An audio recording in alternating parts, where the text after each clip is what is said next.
रावसाहेब दादा पवार घोणगंगा सहकारी साखर कारखाना पुन्हा सुरू करण्यासाठी शासन स्तरावर हालचालींना वेग आलाय।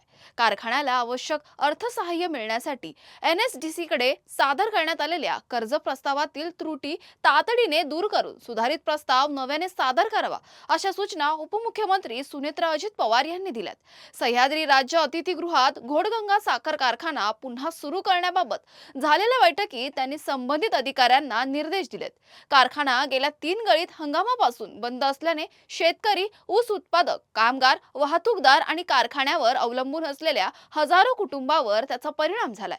घोडगंगा कारखान्याच्या कार्यक्षेत्रात शिरूर तालुक्यातील 98 गावांचा समावेश असून कारखान्याचे सुमारे 19,000 सभासद आहेत। त्यामुळे कारखाना पुन्हा सुरू झाल्यास ग्रामीण अर्थव्यवस्थेला मोठा आधार मिळणार असल्याचं सुनेत्रा पवार यांनी सांगितलं।